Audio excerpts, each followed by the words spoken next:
ya melihat begitu itu tidak tahu. Saya kan setelah kalau jam 9 malam tuh tidur. Para terpidana pernah nginap tidak di kontrakan Pak RT? Tidak. Nggak pernah sama sekali? Tidak pernah. Sekalipun nggak pernah? Tidak. Saya Pak. Betul. Ketika ibu pulang jam 12, ibu denger nggak Hadi nginep di mana? Itu yang penting. Oh, di Pak RT ya? Dari siapa ibu mendengar? Yang nganter saya tuh Pak. Yang nganternya siapa? Akbar. Saya mendapat bocoran, saudara. Saya mendapat bocoran Ibtu Rudiana akan segera ditahan.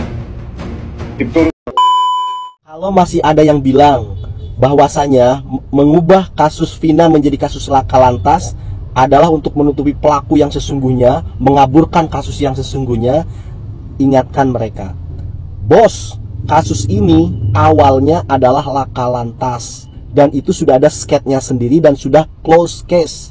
Justru yang merubah ini menjadi kasus pembunuh dan pemerkosa adalah Rudiana.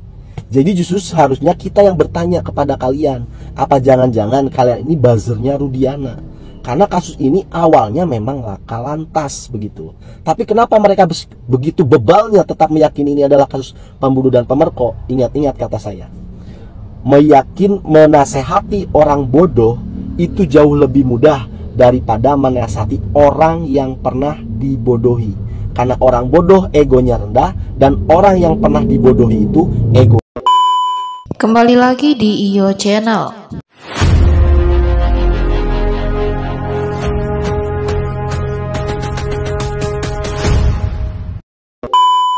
Baiklah, kali ini saya masih akan membahas tentang kasus Vina Cirebon, yaitu tentang Pak RT kembali muncul. Tak bohong soal terpidana kasus Vina Cirebon. Untuk selengkapnya simak cuplikan berikut ini.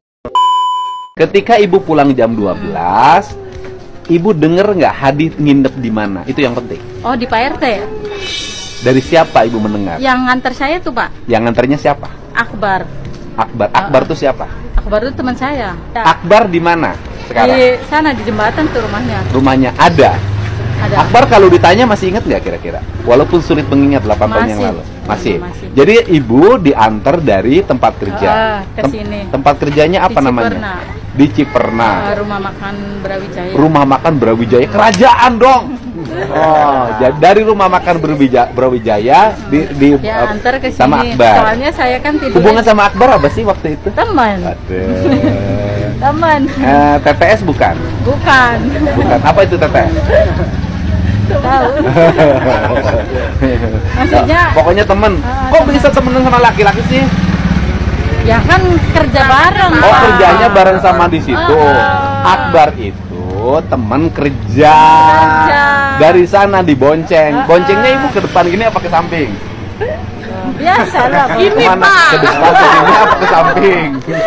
Nah, pokoknya diantar kan. Ya bukan, boncengnya. Enggak, boncengnya biasa. Ke depan. Pegang nggak sama Akbar? Enggak. Oh enggak. Oke, diantar sama Akbar ke sini. Ke sini. Nyampe sini. Sampai sini kan saya jam 12. Ya sekitar lebih lah maksudnya. Yang bukain pintu siapa? Saya buka pintu sendiri. Bawa kunci? Nggak dikunci. Oh, pintunya nggak dikunci. Rumahnya nggak pernah dikunci. Oh, iya. Jadi gitu maksudnya. Saya kan tidurnya di sini, kamarnya di rumah nenek di depan. Nah pas itu Akbar kan abis nganter saya nih Pak, terus lewatnya sini Pak. Akbar ke sini. Kan di sana tuh rumahnya Pak RT tuh. Nah kebetulan Akbar tuh katanya lihat juga ada anak-anak lagi tidur di situ. Rumah Pak RT.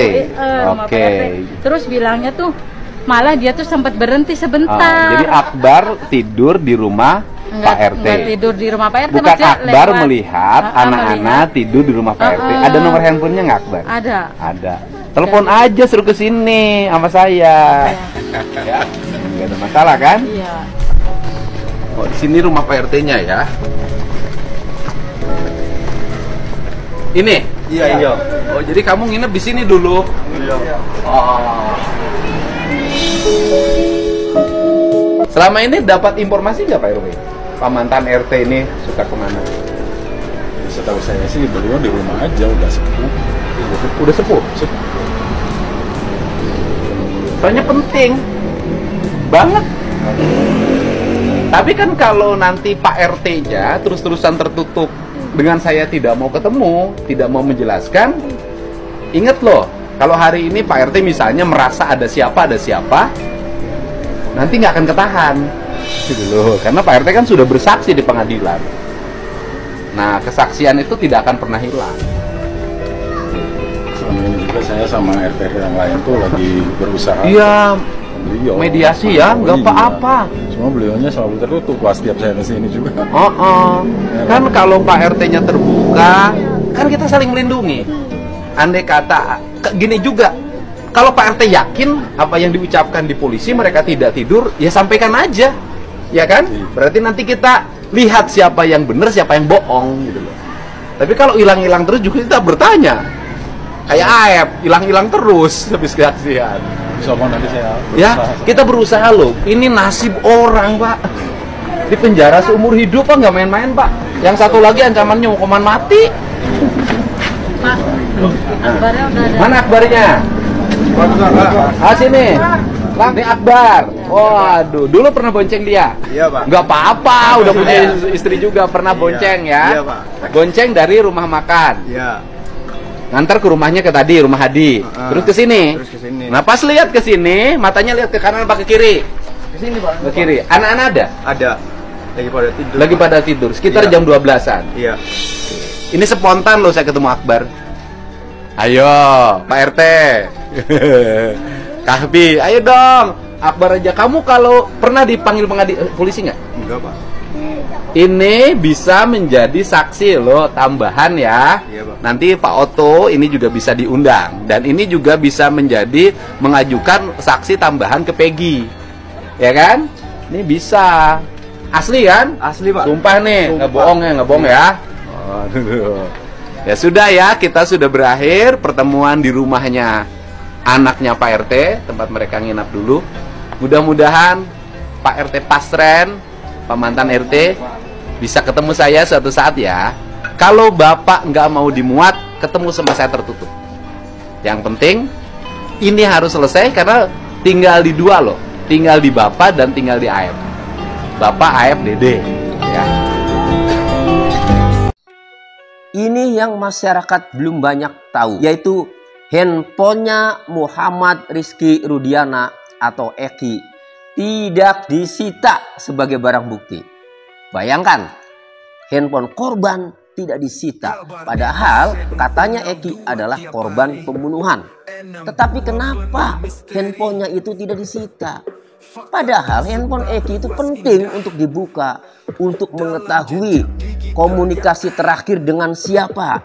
Barangkali ada yang mengancam ya dalam percakapan BBM-nya atau SMS-nya, atau ada telepon yang masuk terakhir, kemudian ada BBM grupnya, barangkali di situ ada ancaman atau ada permasalahan ya.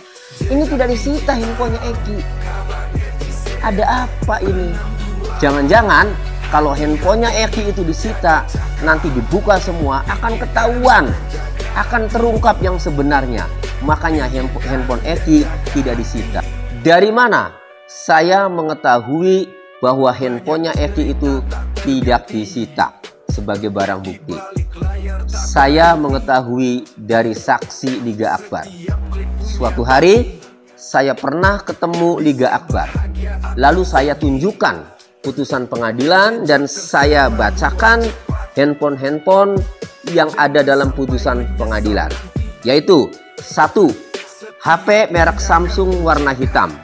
Kemudian 2. HP merek Nokia warna abu-abu biru.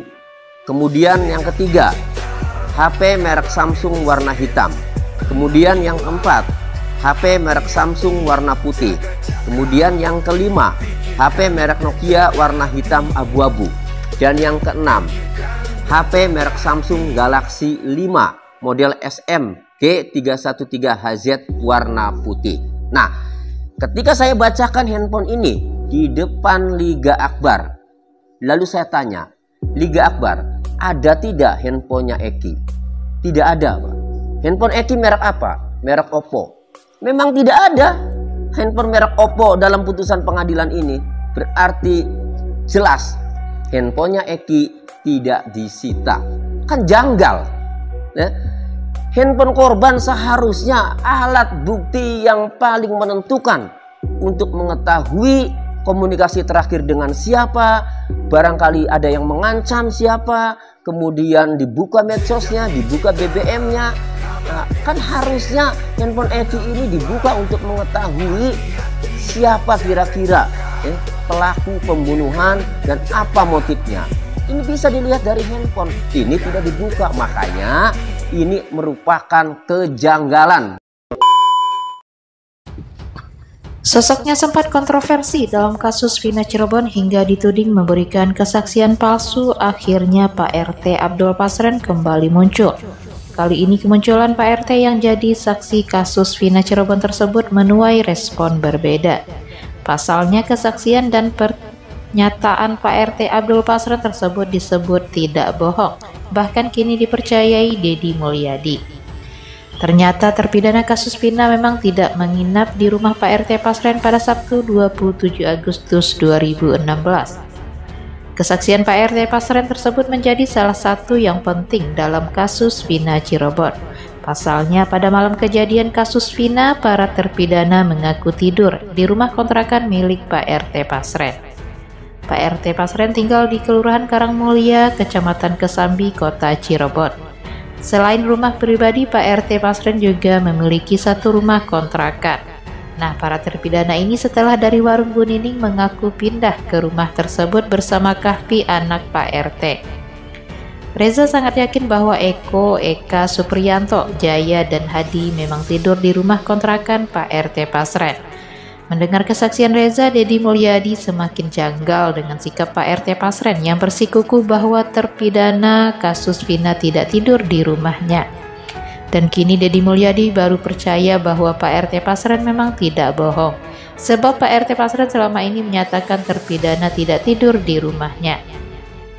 Menurut Reza, bahkan biasanya ketika berkumpul Kahfilah yang membukakan pintunya. Sebab selama ini Pak RT Pasren bersikukuh bahwa malam itu ia tidak memberi kunci kontrakan kepada Kahfi.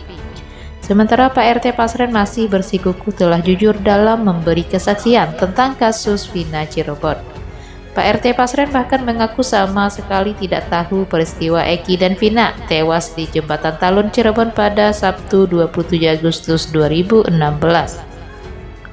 Pak RT Pasren mengatakan terpidana kasus Vina Cirebon tidak berada di rumahnya pada Sabtu 27 Agustus 2016.